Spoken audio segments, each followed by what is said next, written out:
بسم اللہ الرحمن الرحیم۔ السلام علیکم۔ یہ 1971 کی بات ہے کہ ایک مصری ڈاکٹر نے یورپی پریس کو ایک خط لکھا کہ آب زمزم پینے کے قابل نہیں ہے۔ میرے ذہن میں جو فوراً خیال آیا وہ یہ تھا کہ یہ مسلمانوں سے تعصب کا معاملہ ہے۔ مصری ڈاکٹر کا بیان اس مفروضے پر مبنی تھا کہ خانہ کعبہ ایک نشیبی جگہ سطح سمندر سے نیچے ہے اور مکہ شہر کے مرکز میں واقع ہونے کے باعث شہر کا سارا گندا پانی زمین میں سرایت کرنے کے بعد آب زمزم میں گرتا ہے۔ خوش قسمتی سے یہ خبر شاہ فیصل تک بھی پہنچ گئی۔ انہوں نے بلا تاخیر زراعت اور زرعی آب کی وزارت کو حکم دیا کہ آب زمزم کے نمونے یورپین لیبارٹریز کو یہ معلوم کرنے کے لیے بھیجے جائیں کہ کیا آب زمزم پینے کے قابل ہے یا نہیں۔ وزارت نے جدہ میں قائم پلانٹ پاور اینڈ ڈیسالینیشن کو یہ کام سونپا۔ میں اس پلانٹ میں بطور کیمیکل انجینئر کام کر رہا تھا جس کا کام سمندری پانی کو پینے کے قابل بنانا تھا۔ پلانٹ کی انتظامیہ نے آب زمزم کے معاملے سے نپٹنے کے لیے مجھے منتخب کیا۔ مجھے اچھی طرح یاد ہے کہ اس وقت مجھے یہ بھی معلوم نہ تھا کہ آب زمزم بظاہر کیسا ہے۔ میں مکہ گیا اور خانہ کعبہ کے حکام کی خدمت میں حاضر ہو کر انہیں اپنی آمد کے مقاصد سے آگاہ کیا۔ انہوں نے ایک آدمی میرے ساتھ کر دیا تاکہ تحقیق کے دوران میں مجھے جس چیز کی بھی ضرورت ہو وہ پوری کرے۔ جب ہم آب زمزم پر پہنچے تو میں نے دیکھا کہ وہ پانی کا ایک گڑھا ہے جسے ہم چھوٹا سا تالاب کہہ سکتے ہیں۔ مجھے یقین نہیں آ رہا تھا کہ یہ کنواں حضرت ابراہیم علیہ السلام کے وقت سے لے کر اب تک یعنی ہزارہ سال سے ہر سال حاجیوں کو کروڑوں گیلن پانی فراہم کر رہا ہے۔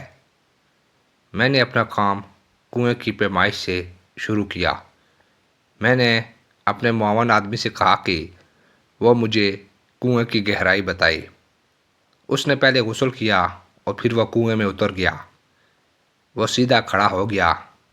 میں نے دیکھا کہ پانی کی سطح اس کے کندھوں سے ذرا اوپر تھی۔ اس کا قد 5 فٹ 8 انچ تھا۔ اس کے بعد اس نے کنویں کے ایک کنارے سے دوسرے کنارے کی طرف چلنا شروع کر دیا۔ اسے ہدایت تھی کہ اس دوران میں وہ سیدھا کھڑا ہو کر چلے اور پانی میں ڈبکی نہ لگائے۔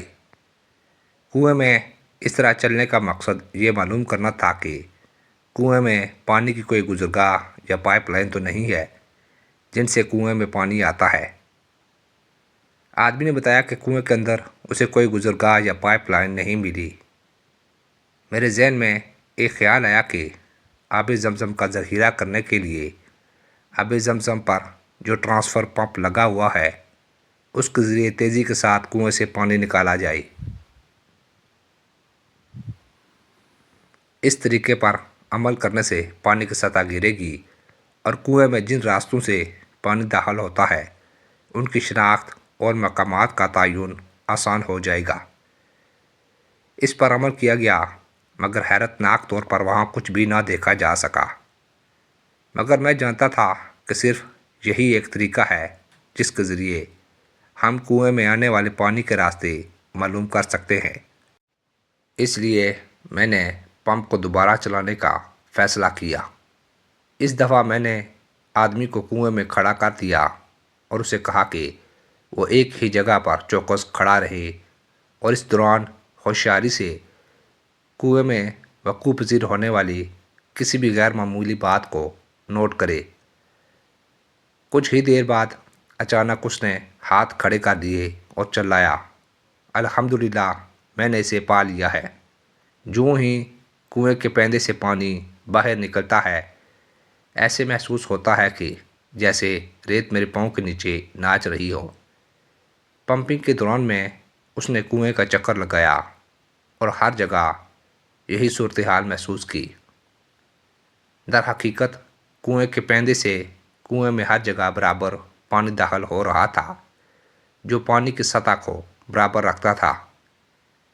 اپنے مشاہدات ختم کرنے کے بعد میں نے یورپین لیبارٹریز میں ٹیسٹ کرانے کے لیے پانی کے نمونے لیے۔ مکہ چھوڑنے سے پہلے میں نے مکہ کے حکام سے مکہ میں واقع دیگر کنویں کے بارے میں بھی پوچھا۔ مجھے بتایا کہ مکہ میں دیگر کنویں تقریباً خشک ہیں۔ جدہ پہنچ کر میں نے اپنے باس کو اپنی تحقیق سے آگاہ کیا۔ اس نے بڑی دلچسپی سے میری باتوں کو سنا، مگر نامعقول رائے دیتے ہوئے کہا کہ آب زمزم کا اندرونی طور پر بحیرہ احمر سے کنکشن ہوگا، مگر یہ کس طرح ممکن ہے، کیونکہ مکہ بحر احمر سے 75 کلومیٹر دور ہے، اور پھر مکہ کے حدود میں آب زمزم سے پہلے جو کنویں آتے ہیں وہ عموماً خشک رہتے ہیں۔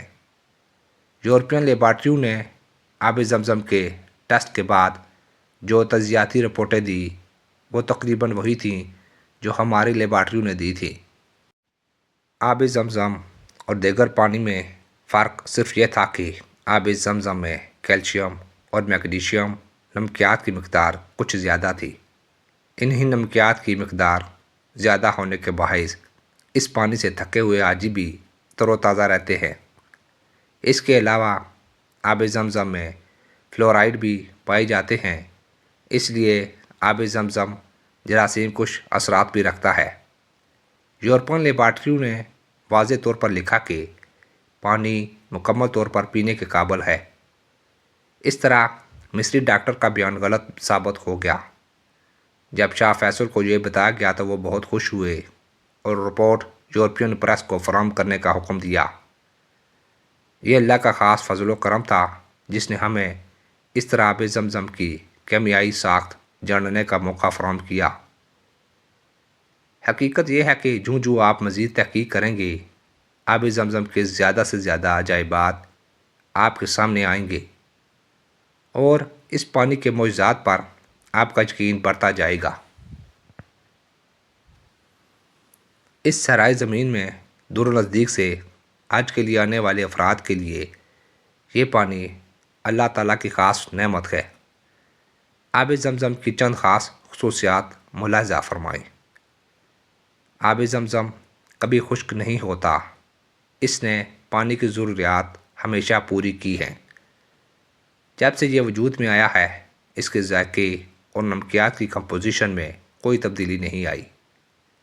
پینے کے لیے موزوں آب زمزم کی یہ خاصیت ہمیشہ سے عالمی طور پر تسلیم شدہ ہے۔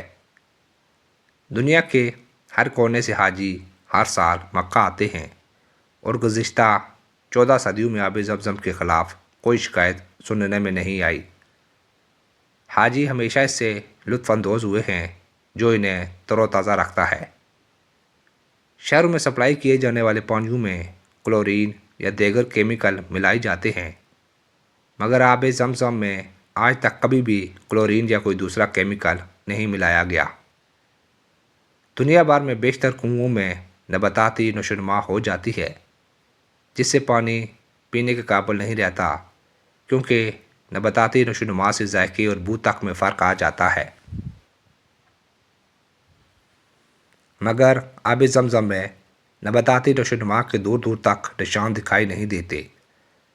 صدیوں پہلے یہ کنواں اس وقت وجود میں آیا جب حضرت ہاجرہ اپنے بیٹے حضرت اسماعیل علیہ السلام کے لیے پانی کی تلاش میں صفا و مروہ میں دوڑ رہی تھی، اور حضرت اسماعیل علیہ السلام کی ایڑیاں زمین پر مارنے سے پانی کا چشمہ پھوٹا، اور پھر اللہ کے فضل و کرم سے وہ کنواں بن گیا۔ پانی نے آب زمزم اور کنویں نے چاہ زمزم کا نام پایا۔